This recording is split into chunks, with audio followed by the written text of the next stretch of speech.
What's going on, everybody? Welcome back to GmiasWorld Podcast, and we're going to be talking about one of the craziest divisional rounds in NFL history. First of all, the number one seed was eliminated, and I told you guys, I've been tweeting out a lot of things about Derrick Henry, and if you guys watch Undisputed with Eric Dickerson, when he talks about how big this guy is, the biggest issue about it is it's not about just his size, because obviously if you don't have anybody in front of you that wants to block, it doesn't matter about your size.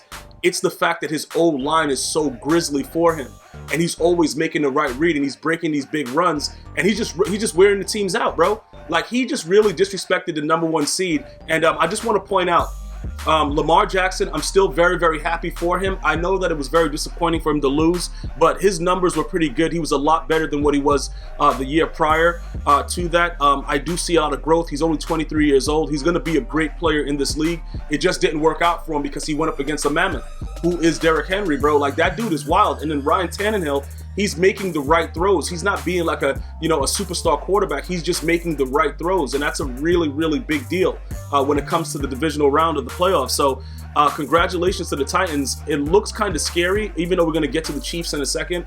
The Chiefs are very, very explosive. We'll get to the fact that, the Texans blew a 24-0 lead, but ideally right now with the way everything is going on, I really like what I'm seeing from the Titans. We're going to get to the Texans in a second.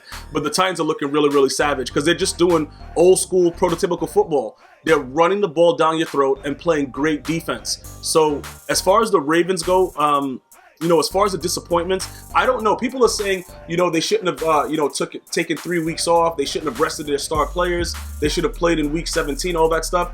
I don't know, man. What is it, 9-5? Now they're 9-6. When it comes to the fact that you rest your players. So it's still a winning record when you rest your players for this week 17. So I'm not really sure if we're ready to say that. All I can tell you is that Derrick Henry is a dog, man. Like, that dude, you saw what he did to Earl Thomas? Let me know in the comments if you saw what he did to Earl Thomas after Earl Thomas was running his mouth talking about the Patriots didn't want to tackle. He spun him around like a kid and just pushed him in his back, and he became a lead blocker. It was very, very disgusting to see that that's the way that Earl Thomas tackles in the National Football League. But that's not what it's about. Congratulations to the Titans. It's going to be I can't wait. I can't wait to see what happens between them and the Chiefs. It's going to be a very, very exciting game. Jumping into the NFC matchup right now with the 49ers and the Vikings. Now, this game was 7-7, right? Okay. I'm going to tell you something right now. A couple of 3-and-outs, and then, obviously this guy's going to try Richard Sherman, this guy Kirk Cousins. I remember him giving an interview before the game, and he specifically said, there is no reason for me to bother Richard Sherman. Now, Richard Sherman is not what he once was with the Seattle Seahawks, but he's still a very, very intuitive cornerback. You cannot do that. And Adam Thielen is not a burner. So he knows that. The only people that really have, that take advantage of Sherman are people with speed, because they can just run right by him. He's not that fast. Thielen is not you got to know that he's going to be waiting on that route. And Kirk just he read the whole thing, he just threw it right to him. After that, this dude Sherrills, he muffs a punt return. That's it. The game's over. This defense, if you give them a lead, this defense is not, you're not going to beat the 49ers. And then Sherrills just really, at a point in the game where you just don't expect it to ever happen, just muffs a punt. I just don't understand how he did it. I don't understand. It's amazing. It's amazing the way it worked out. But ultimately, in my opinion, the better team won. And it was those two big errors. Well, pretty much that interception changed the game. But then Sherrills didn't do him no favors by doing what he did. So it's just like, all right, everything's just done. It doesn't even really matter how it works out and what's going to happen. You know that they're not going to be able to do anything because as soon as Kirk Cousins started calling hype, everybody was back there. You're not going to run the ball and beat them now. You know what I'm saying? Cook is not cooking, so it's nothing going on. And then you let these guys pin their ears back and be able to come after you like that, you're not going to win the game. It's very, very simple. So after those were the two critical points in the game for me. Taking a look at that situation, I just knew. And again, this is going to be a very, very, when they go play the Packers next week, all right, look, listen, man, I don't know. All I can tell you is this, man.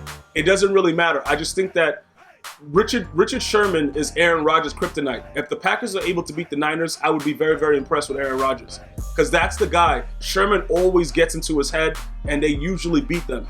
So, we'll see what happens. But like I said, if I had to call the game right now, I would just take the Niners. I wouldn't even think about it. I'll just go Niners over Packers. Just based on the fact that Sherman's on the other side. And Aaron Rodgers just doesn't know what to do with his hands when that dude Sherman is over there. That's pretty much what I would say right now, just based on their history. jumping into the Chiefs and the Texans. Now, like I said before, the Texans blew a 24-0 lead. There's a lot of people that you can blame. Bill O'Brien, the offensive line of the Texans after the game continued to progress. But realistically speaking, it's Mahomes. This young man threw for 5 touchdowns in a playoff game, and he willed his team back to win. And there really is no excuse. For me right now, just looking at it, it just seems really, really weird that teams can go up that much and fall apart so quickly. Just looking at it, it just doesn't make any sense that it happened like that. But then it kind of shows you and gives you insight into really special players, which is why the NFL is it's so addictive to watch, football, because who could have called that? If you're watching it, so many people left the stadium. So many people walked out of Chiefs Stadium. And it happens like that all the time. Your team gets down early and people are like, you know what? I ain't signed up for this. I'm not doing this. And then the team ends up winning. You know what I'm saying? But this right here was really, really wild. There is no excuse.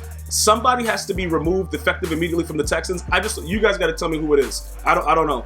You know what I'm saying? Like, who do you want to blame? What is it? It's ridiculous the way that this game turned out. Because all you have to do, realistically, with that kind of lead, is just, maintain playing off and just rush 3, rush 4, and just let them take their time scoring, and you get a couple field goals or whatever. That's what I never understood. The way that the pace of the game was going, it's like they were trying to just go crazy on the Chiefs. Now, their defense is not that good, obviously, which is why they were down 24-0, but you can't just keep the fast-paced game going. And it was bad play calling throughout. There was a lot of ridiculous stuff happening, and you can't give them, the Chiefs, the opportunity to get the ball back like the way they were doing it. And then it became a situation where it's like, all right, you already knew that they're going to win the game. Patrick Mahomes started clicking. And remember, Tyreek Hill was under 100 yards. Nicole Hardman, these guys are not even getting involved. This offense is crazy. You know what I'm saying? And Travis Kelce went off. These are the kind of things that you have to be very, very careful about when you go up against the Titans. If the Titans are able to slow them down, this team really can't do anything.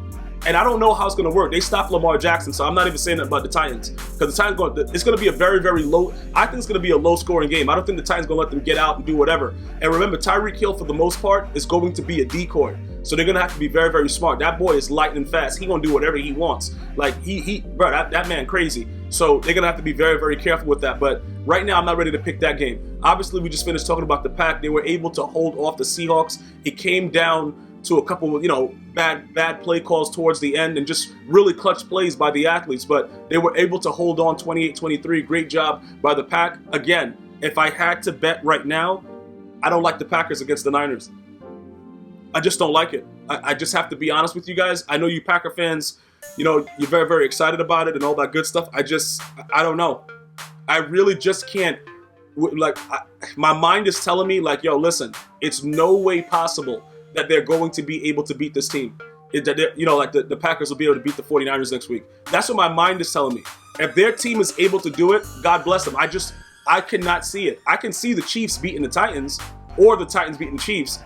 I just can't see a scenario where the Packers beat the Niners. That's just, my honest opinion. But they played very, very well. They gave Russell Wilson some opportunities late in the game to come back. You never want to do that, but it worked out for them in the long run. So it is what it is. And ultimately, we have to see how this is going to, play out. But I will tell you this. Because the Patriots are gone, you don't know what's going to happen. Everything is turned upside down. Once the Patriots were eliminated and it was so early, it's like how, you'll watch a movie and the most exciting thing happens in the beginning and you're trying to figure out what happens in the end. It's very, very scary right now because you just don't know who's going to do what. And, at this point right now, just looking forward, I would definitely go Niners over Packers. If I had to go with my gut right now with the Chiefs and the Titans, I would have to take the Chiefs.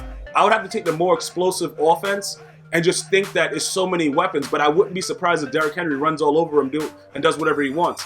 But it's just the fact that offense has so many of the things. But I don't think they're going to be able to stop Derrick Henry. But I think they have the offense to outscore the Titans if they get that opportunity. That's just my, those are my picks. I would go Chiefs, and I'll take the Niners. And it looks like it's going to be a Chief and Niners Super Bowl. Let me know what your thoughts are. Leave it in the comments. Give me your picks. Let me know what your most exciting part of Divisional Round in the NFL 2020 was. Leave it in the comments. As always, you guys can like, share, and subscribe. I'm going to see you guys and girls next time. Until we meet again, one love, y'all.